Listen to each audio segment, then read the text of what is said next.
네, 오늘 이재명 더불어민주당 대표가 검찰에 또 나갔습니다. 대장동 수사와 관련해서는 두 번째, 그리고 전체적으로 봤을 때는 세 번째 검찰 출두였습니다. 자, 지지자들 또 이 비판하는 사람들 뒤엉켜 있었고요. 여전히 고성과 욕설까지도 나왔습니다. 이재명 대표 담담하게 또 자신의 입장을 밝혔는데 지난 2차 때와 달리 조금 영호가 더 거칠어졌습니다. 직접 보겠습니다.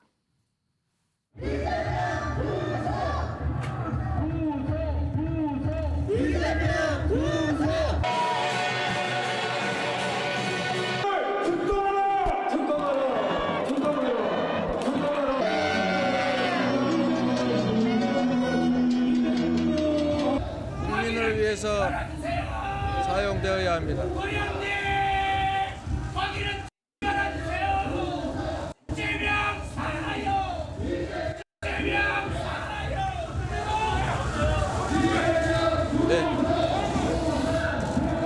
다시 하겠습니다. 벌써 세 번째입니다. 사실 많이 억울하고 많이 힘들고 많이 괴롭습니다. 승자가 발길질하고 짓밟으니 패자로서 감수할 수밖에 없습니다. 모두 제 업보로 알고 감수하겠습니다. 유검무죄, 무검유죄입니다. 어떤 청년은 주 150시간을 노예처럼 일해도 먹고 살기조차 팍팍한데 고관 대작의 아들 사회초년생은 퇴직금으로 50억을 챙깁니다. 권력이 없다고 없는 죄를 만들고 권력이 있다고 있는 죄도 덮는 유권무죄 무권유죄의 검사 독재 정권에 결연히 맞서겠습니다. 예, 이재명 대표가 오늘 오전 11시 20분쯤 애초 출두하겠다고 했던 11시보다는 조금 늦은 11시 20분쯤에 검찰의 모습을 드러냈습니다. 물론 이제 검찰은 9시 반쯤으로 나와라 이렇게 얘기를 했습니다만 이재명 대표는 최고위원회 회의를 마치고 국회를 나서서 검찰로 갔습니다. 김우영 위원장님은 국회에서 나올 때 뒤에 안 보이시더라고요. 예, 저기 여기 나오는 김현정 대변인은 모습이 보던데 어디 계셨어요 그 시간에? 저는 강원도에 있었습니다. 강원도에 있었어요. 아무도 나오지 말라 그래서 진짜 안 나가셨군요.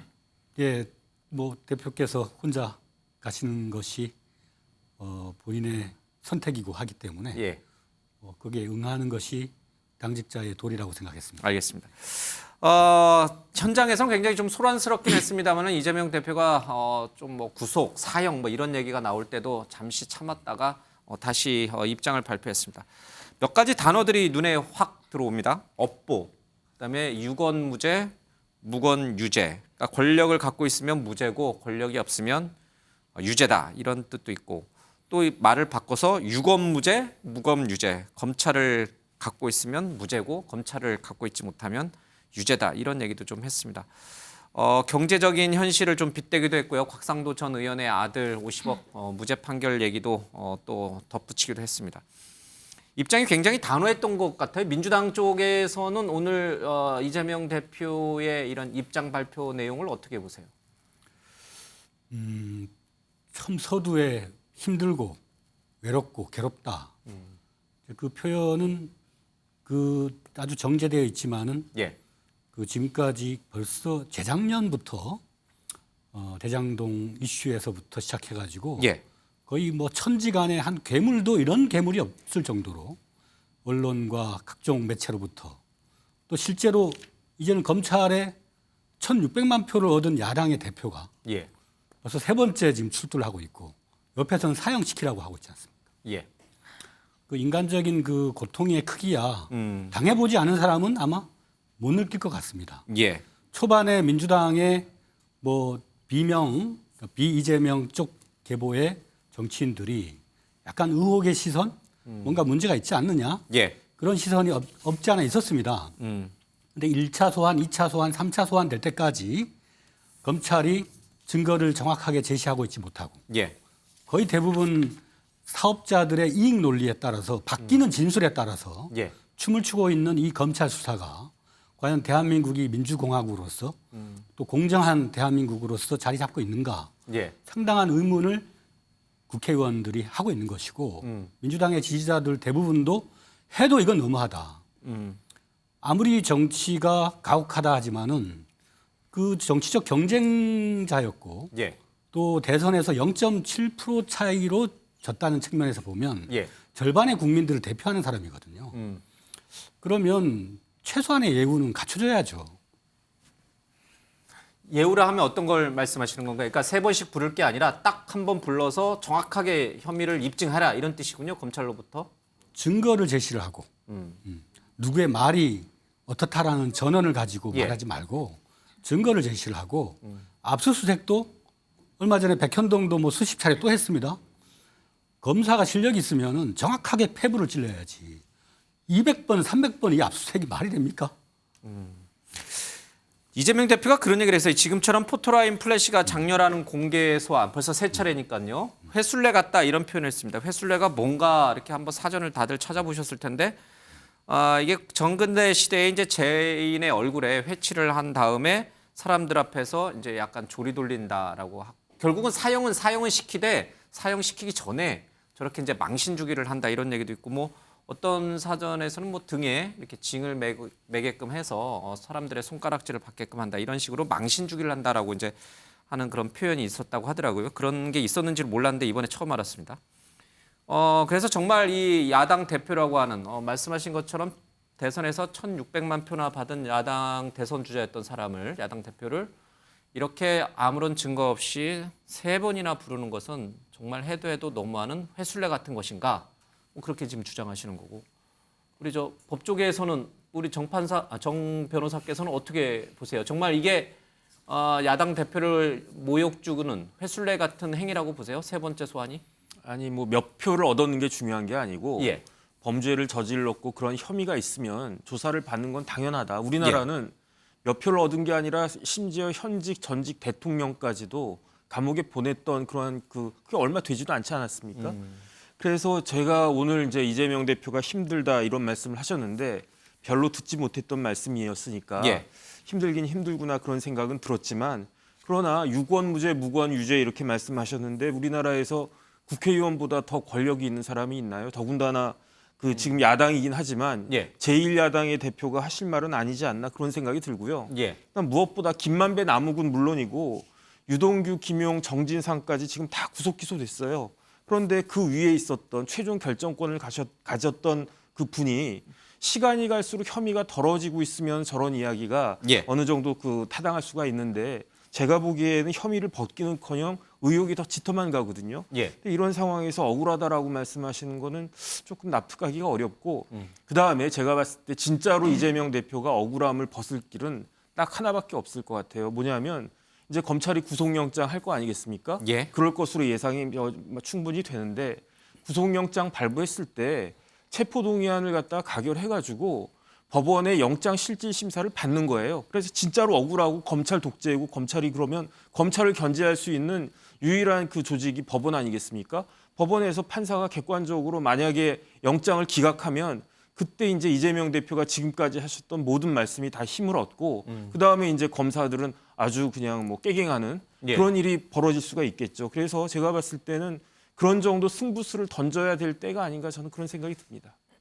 뭐 말 나온 김에 체포동의안을 내지 않고 검찰의 구속영장에 응해서 정말 법원에서 적부심 심사를 받으면 결과는 어떻게 나올 것 같아요? 정 변호사 개인적으로 볼 때. 여태까지는 다 구속영장이 발부가 됐잖아요.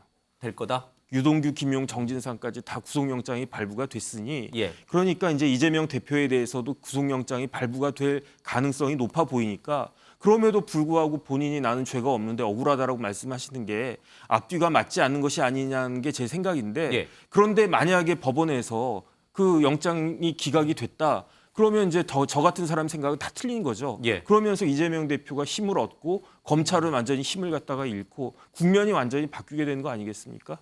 그런데 지금같이 이대로 쭉 가다가 예. 그 체포동의안 방탄국회 그러면은 아무리 야당이 여당을 공격하고 뭐 여당의 실정에 대해서 뭐라고 왈가왈부해도 그게 맥히겠느냐 저는 그런 생각이 드는 거죠. 그 방법 어때요? 지금 이제 정 변호사가 얘기한 대로 진짜 국회에서 체포동의안 이제 구속영장을 검찰 쪽에서 청구를 하면 국회에서 체포동의안 처리하지 말고 이재명 대표가 순수하게 응하는 거예요. 그 방법은 어때요? 그래서 하루라도 빨리 검찰이 무리한 수사를 했다는 것을 증명해 보이는 거. 그 방법은 어때요? 영장실질심사를 아예 받아버리자라고 예. 하는 주장은 민주당 의원들 가운데서도 하는 분들이 계십니다. 예, 그렇게 해서 예. 결정을 내자라는 판단을 하고 있는 건 사실이지만 민주당 지도부나 이재명 대표 측은 그러면 구속이다.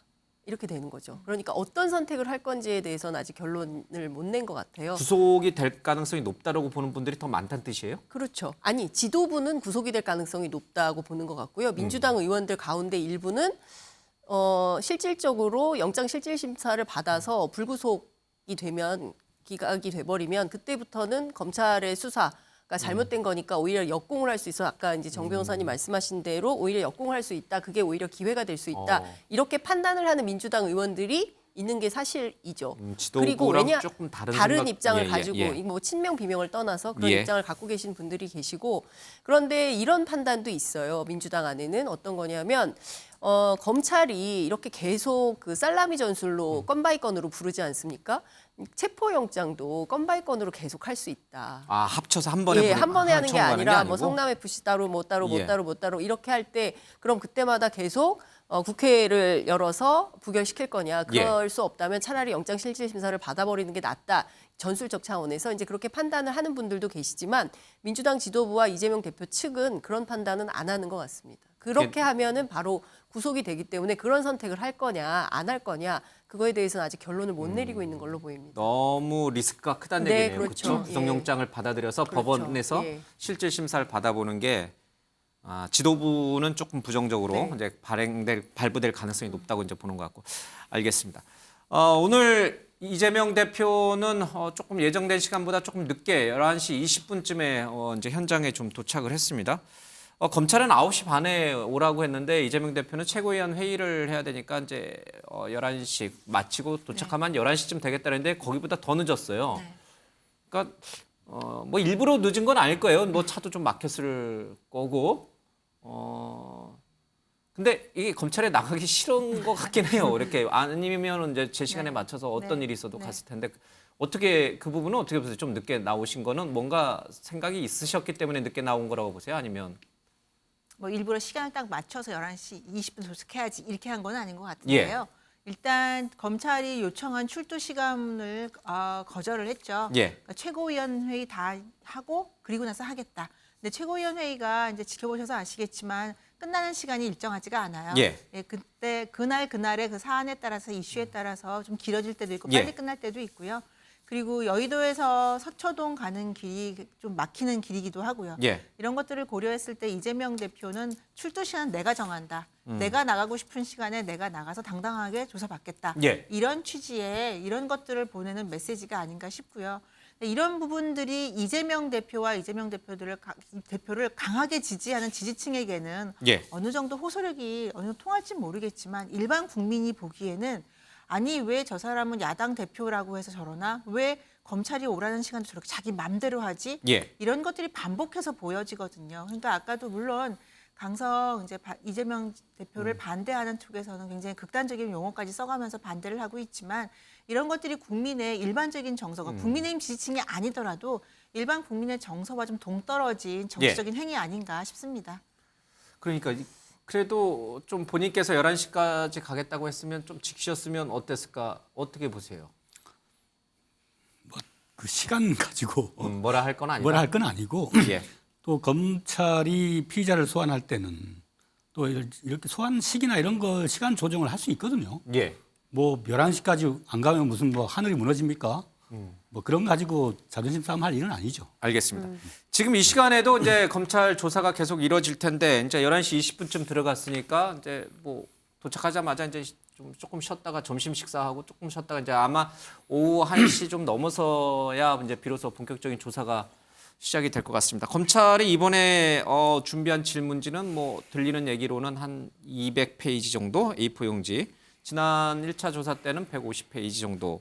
그런데 이재명 대표가 오늘 들어가면서 그런 얘기를 했어요. 1차 때 제출한 서면 질서로 답변을 가름하겠다. 그러니까 이게 2차 조사를 부른 것은 1차 조사가 미흡했기 때문에 2차 조사로 부른 건데 1차 때 준비했던 진술서로 이번 조사도 가름하겠다. 왜? 자신이 뭔가 성실하게 답변을 하면 그게 또 다른 조작과 소설의 기반이 돼서 꼭 검찰에서 뭔가 또 새로운 신작 소설을 내놓을 가능성이 있기 때문에 자신은 이 답변서로 질문을 하겠다, 가름하겠다 이런 얘기를 좀 한 것 같습니다. 그러면 지금 조사도 지금 현재 조사가 진행 중일 텐데 그다지 뭔가 내실 있는 조사가 될 것 같지는 않지 않을까요? 그냥 답변서로 그냥 다 가름해버리고 있을 텐데. 근데 그런 게 아니고요. 예. 그 검찰에서 피의자를 불러가지고 조사를 하면서 작성하는 문서가 피의자 신문 조서거든요. 예. 근데 피의자 신문 조서를 어떻게 만드냐면 검찰이 그 200장에 해당하는 질문을 200장이니까 질문 자체는 1000개가 될 수도 있고 2000개가 될 수도 있어요. 그렇겠죠. 한 장에 한 질문 하나만 있지는 않을 테니까 제가 봤을 때 1000개 넘는 그런 질문이 있을 텐데 예. 그런데 아마 그 이재명 대표는 뭐라고 하실 것 같냐면 그냥 그 진술서로 가름합니다. 그럼 모든 질문에 대한 답이 진술서로 가름합니다. 이렇게 딱 될 건데 그런데 어쨌든 피의자 신문 조서에는 검찰이 궁금하게 생각한 내용들이 다 들어가야 돼요. 예. 그렇지 않으면 피의자 신문 조서가 예. 구멍이 나는 거니까 그래서 묻고 진술서로 가랍니다. 묻고 진술서로 가랍니다. 이런 식으로 피의자 신문 조서가 만들어질 텐데 결국은 그 서류를 보고 판단을 하는 사람은 누구냐? 판사 아니겠습니까? 예. 그러면 만약에 이제 판사가 이 서류를 피의자 신문 조서를 딱 봤을 때 피의자가 적극적으로 소명하고 그러면 이 사람이 억울하구나 이런 생각을 갖다가 할 텐데 그게 아니고 뭐 다 가름합니다. 그다음에 1차 진술서가 33페이지라고 했지만 제가 봤더니 1페이지부터 8페이지까지는 그냥 일반적인 서론 내용이에요. 그다음에 어느 정도 내용이 있는 거는 9페이지부터 33페이지인데 맨 마지막 페이지도 거의 비다시피 한 거고 그다음에 이런 식으로 빽빽하게 글씨가 있는 것도 아니고 큰 글씨로 듬성듬성하단 말이에요. 그러니까 제가 봤을 때 1차 진술서도 내용도 별로 없는데 그걸로 뭘 가름하겠다라고 하는 건지 그렇다라고 하면 굉장히 무성의하게 조사를 받는 거고 예. 그 이야기는 과연 이재명 대표가 어떻게 소명하거나 할 말이 있는 거냐 이런 그 인상을 갖다가 주기에 충분하기 때문에 과연 저렇게 대응하시는 게 맞는 건가 저는 조금 의심이 많이 듭니다. 예. 민주당 법률위원회 취재를 좀 해보면 사실 의미 없는 조사다라고 판단을 하는 것 같습니다. 이번 2차 조사가. 왜냐하면 지난번에 충분히 다 끝냈을 수 있는데 또 한 번 불러서 다시 재확인을 하겠다는 거여서 특별한 검찰의 새로운 증거가 나온다면 선택적으로 설명을 하겠지만 예. 그게 아닌 다음에는 다 법원에서 답변을 하려고 한다. 그러니까 이번에 검찰 조사는 의미가 없고 실제로 유무죄를 다투는 현장은 법원이 될 거기 때문에 예. 여기서는 수사에 협조하지 않겠다라는 입장이 굉장히 강력한 것 같고요. 실제로 그렇게 갈 수밖에 없는 형편도 좀 있는 것 같습니다. 증거 재판을 해야 되지 않습니까? 예. 곽상도 재판에서 저희들이 보듯이 분명히 그런데 지금 오늘 쓴 것도 마찬가지예요. 성남 FC 사건 관련해서 뚜렷한 증거 하나 나온 게 있냐. 예. 그리고 대장동도 배임이라고 했는데 증거 나온 거 있냐. 그리고 김성태 쌍방울 전 회장 같은 경우에도 변호사비 대납 마치 뭔가 결정타가 나올 것처럼 했지만 사실 흔적도 없이 사라졌다. 이런 주장을 본인 하고 있거든요. 그러니까 이것 자체가 검찰의 수사권 남용이다 이런 판단을 하고 있는 걸로 보이고요. 예. 그래서 여기는 의미 없다. 그래서 재판 가서 다투겠다 이런 입장인 것 같습니다. 어쨌거나 검찰은 지난 1차 조사 때보다 더 많은 한 50여 쪽이 더 넘는 질문지를 준비했고 거기에는 뭐 진짜 1000개가 넘을 수도 있는 그런 많은 질문들을 준비했을 텐데 이재명 대표 쪽에서는 1차 진술서로 가름하니까 거의 이제 형식적인 그런 조사만 진행이 좀 될 가능성이 있습니다. 몇 시쯤이나 끝날지 모르겠습니다. 200페이지면 지난번에 밤 12시 가까이 돼서 이제 조사가 끝나고 나왔는데 200페이지면 그거보단 더 길어질 것 같아요. 그렇죠? 또 출단 시간도 지난번보다 1시간이 늦었으니까 한밤중에나 되겠죠. 내일 새벽에 될 수도 있고. 알겠습니다. 역시 뭐 관련된 것은 위례 대장동과 관련된 의혹이 좀 많은데 이와 관련해서 한 가지만 좀 짚고 다음 주제로 좀 가야 되는데 남욱 변호사가 공판에서 또 김만배 씨로부터 들었던 얘기를 또 했어요. 그러니까 천화동인 1호의 지분이 이제 누구 거냐 이게 이제 제일 관심사 아니겠습니까? 그러면 이재명 지사의 것이냐 아니면은 정말 이거는 김만배 씨 거냐 아니면은 이재명 지사는 전혀 모르는 상황에서 유동규 씨든 그 대장동 일당들의 정진상, 김용이든 그런 분들의 거냐 이제 이 관련된 공방이 좀 굉장히 치열한 것 같은데 남 변호사가 그런 얘기를 했어요. 김 씨가 2015년에 남욱 지분은 25%, 김만배 지분은 12.5%, 나머지는 이재명 성남시장 측 지분이다. 이렇게 말했다는 것을 여러 차례 지금 재판에서 강조하고 있다고 합니다. 유동규 씨도 이것은 이재명 시장 측의 지분이다. 이런 식으로 이제 진술을 계속했다는 거예요. 그러니까 이 진술만 갖고는 증거 능력이 없다라고 이제 계속 말씀하시는 거잖아요. 민주당 쪽에서는. 그렇죠. 전원 진술은 증거의 효력이 없다. 근데 이 남욱 씨나 유동규 씨의 진술이 그동안 보면 예. 이제 이 궁지에 몰린 쥐와 같은 형국입니다. 이분들이. 뭐 최종적인 종착 지점이 유동규라면 예. 유동규는 엄청난 시간의 형량을 살아야 되지 않습니까? 그런 걸 활용을 해서 검사가 자신들이 유리한 국면으로 예. 진술을 유도하는 거죠.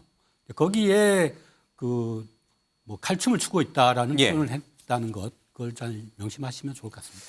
12.5%밖에 내 지분은 안 되고 나머지는 뭐 400억이 넘는 돈은 이재명 지사의 지분이다. 뭐 이렇게 얘기하는 것에 대해서 검찰이 이렇게 뭔가 확 이재명 대표를 올가맬 수 있는, 꼼짝 못하게 할 수 있는 증거를 찾아낸 것 같지는 않죠, 현재? 진술들 말고는 남욱이든 뭐 김만배든 뭐 유동규든. 아니 지금 그 검찰이 예. 지금 언론에다 이걸 발표할 이유가 없죠, 증거를. 왜냐하면 이건 싸우는 거잖아요. 예. 싸움의 장소는 어디냐? 법원이거든요.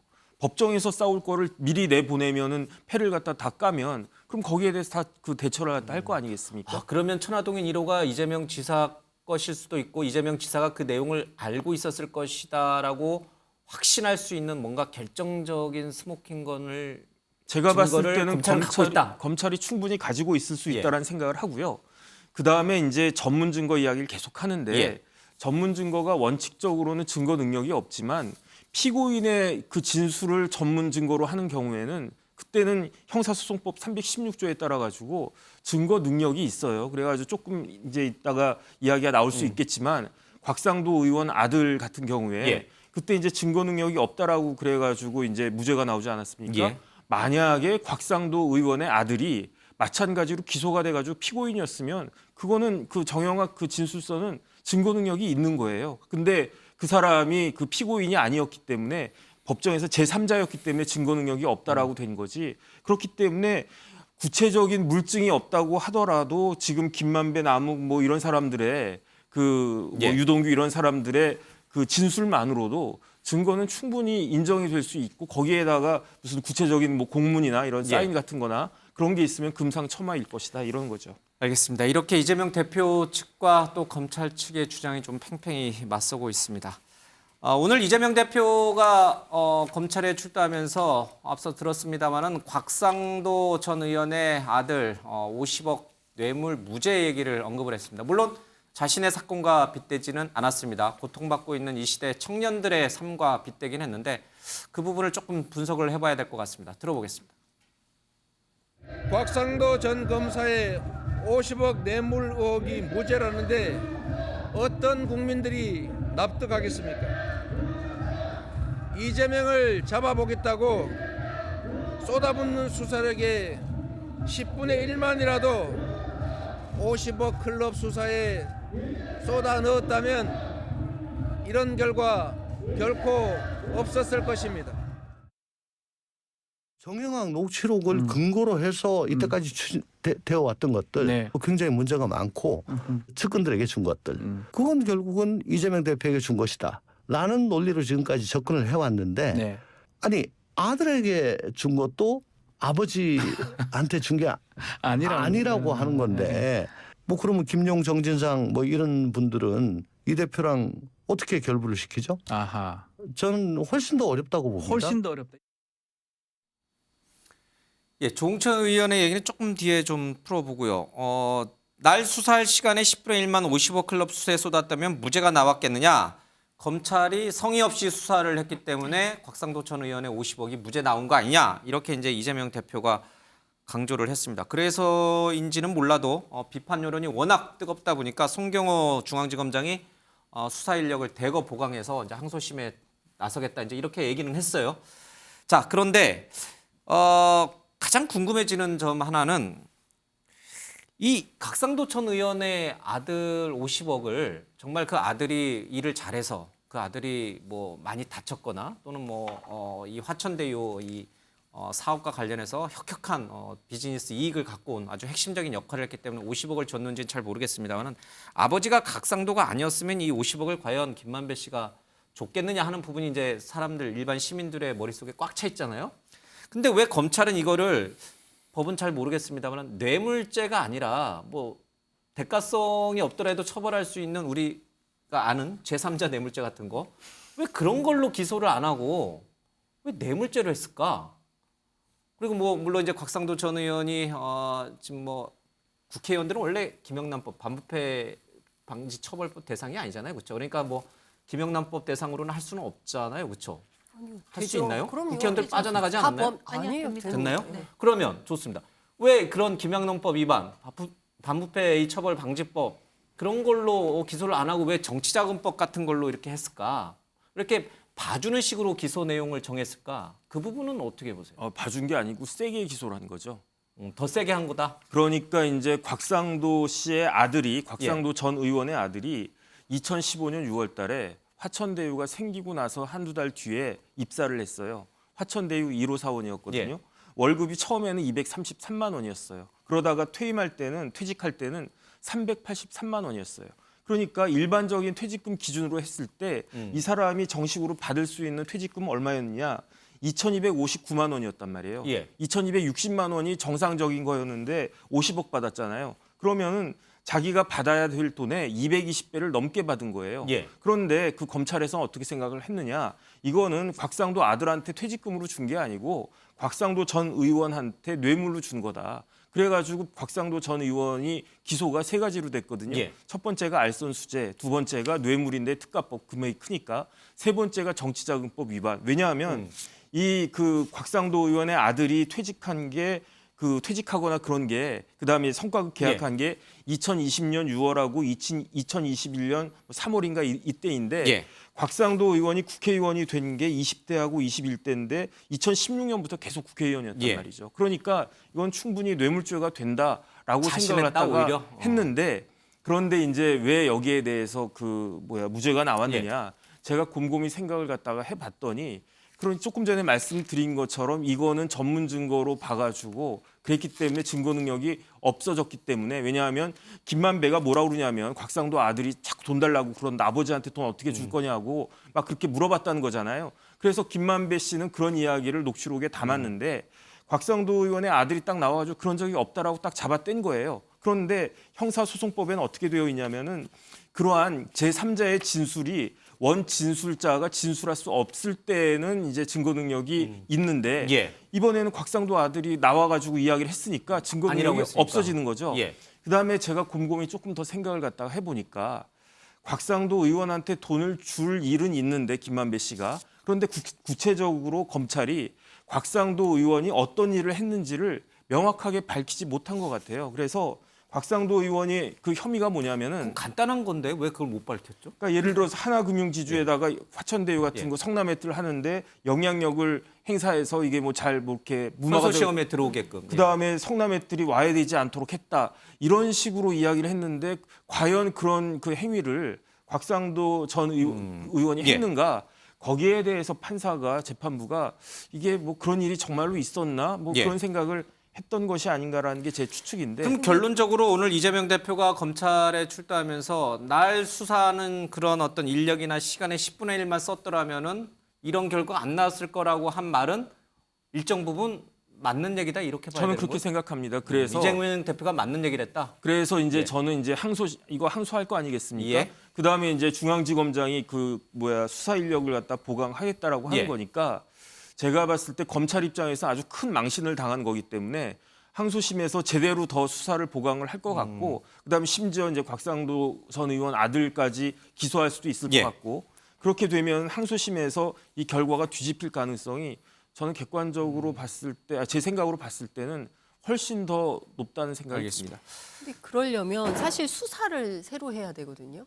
수사를 새로 하고 그 이 핵심은 대가성과 관련된 입증 책임이 검찰에게 있는데 검찰이 그 대가성을 입증하지 못한 거예요. 그래서 공소유지를 못한 거예요. 검찰 입장에서는 망신도 이런 망신이 없는 이런 재판이 된 거거든요.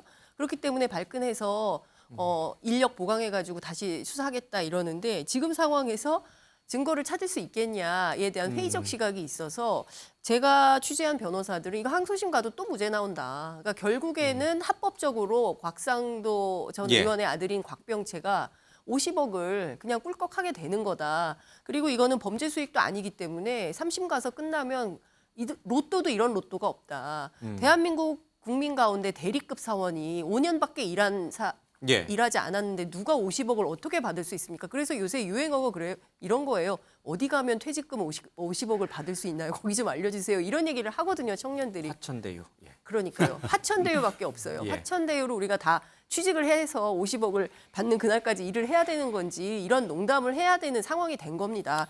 핵심은요. 사법부에 대한 특히 검찰에 예. 대한 국민 불신이 격화되고 있다는 사실인 것이고요. 그것에 대해서 검찰이 분명하게 답을 못한다면 이재명 재판도 똑같이 갈 수 있다. 예. 알겠습니다. 초반에는 세게 드라이브를 걸지만 끝내 재판에 가서 공소 유지도 못하고 결국 다 무죄 받는 판결을 한다면 그게 무슨 의미가 있습니까? 알겠습니다.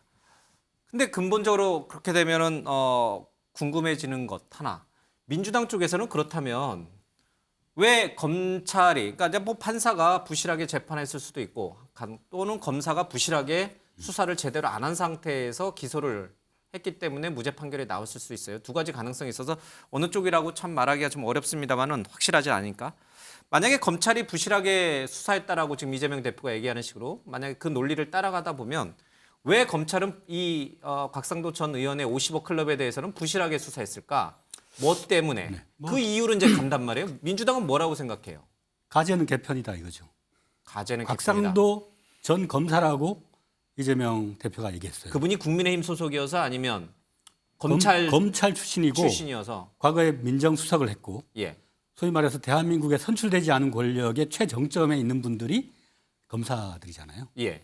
검사 동일체라고 하는 것이고 검사들은 뭐 사람에 충성하지 않는다. 그 말 했지 않습니까? 윤석열 대통령이. 예. 검사는 누구에 충성하느냐? 검사에 충성하는 겁니다.